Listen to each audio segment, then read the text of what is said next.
आपको हमारे हाथ में कोई मारू हथियार दिखा हो तो बोल दीजिएगा। कोई मारू हथियार आपने देखा जो हमारे ऊपर इल्जाम लगाए गए।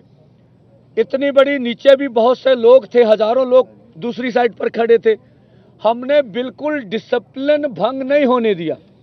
101 का जत्था गया था, वही आगे गया, और 101 का जत्था अपनी कोशिश करके, जो भी कोशिश उनसे हो सकती थी, उनने कोशिश करके आगे बढ़ने की कोशिश की है।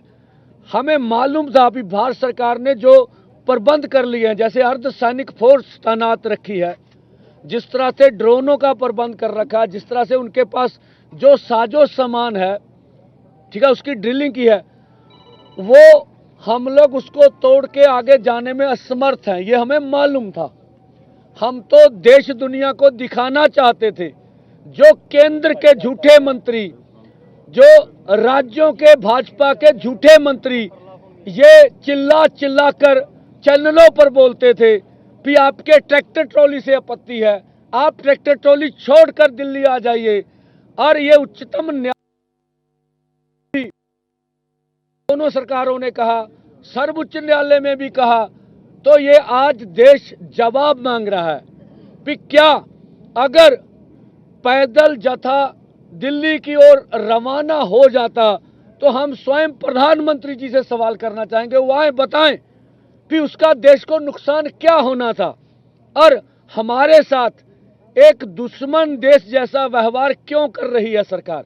हम इस देश के नागरिक हैं और इस देश के लिए हमने बहुत बड़ी कुर्बानियां की है।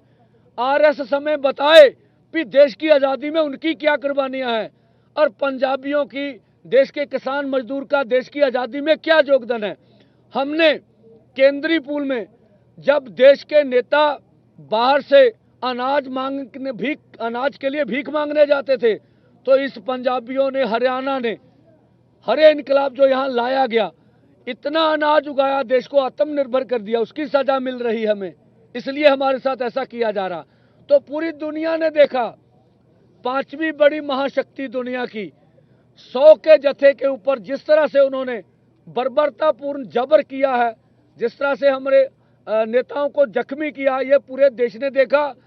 हमने कल भी कहा था, आज भी कह रहे हैं, ये नैतिक तौर पर किसान आंदोलन दिल्ली 2 की जीत है। अब मोदी जी, कोई भी उनके पास दलील नहीं है, अपील नहीं है कि हमें पीसफुली आगे बढ़ने से क्यों रोका जा रहा है, क्या कारण है उनके। दूसरा, जो फोरमों ने निर्णय लिया है, जिस तरह से हमारे आदमी जख्मी हुए हैं, और जो वार्ता के लिए उधर से हमें बोला गया था, हमारी बात सुन लीजिए। ये जब सरकार इस तरह का प्रहार कर रही हो, जब इस तरह का माहौल हो, हमारे लोगों को बुरा लगता है कि हम अधिकारियों से बात नहीं करेंगे, नहीं करनी चाहिए ऐसा। फिर भी हमने संयम रखा, और जब उन्होंने कहा हम बात करना चाहते हैं, हम देश दुनिया को बताने के लिए कि हम बातचीत से कभी भागने वाले नहीं, आप हमारे ऊपर जुल्म करिए, फिर भी हम बातचीत का रास्ता खोल के रखे हुए, हम वार्ता के लिए गए। वो बोले, आप बताइए क्या प्रस्ताव है। मैंने बोला, या तो आपको कोई डर है, आप जत्थे को चेक कर लीजिए सर से पांव तक, कोई आपको आश्वासन लेना है लीडरशिप की, दोनों मोर्चे की, वो आश्वासन ले लीजिए, तो हमें आगे बढ़ने दीजिए। इसका सुखद हल ये है, या फिर केंद्र सरकार वार्ता करे हमारे साथ।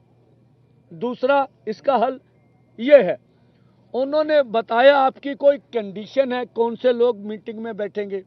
हमने कहा केंद्र के मंत्री होने चाहिए, अगर कृषि मंत्री होंगे तो उनका ये काम है, उनका ये कार्यालय है, उनका ये विषय है, वो बैठे, आगे सरकार तय कर ले भी और कौन से अधिकारी बैठाएंगे।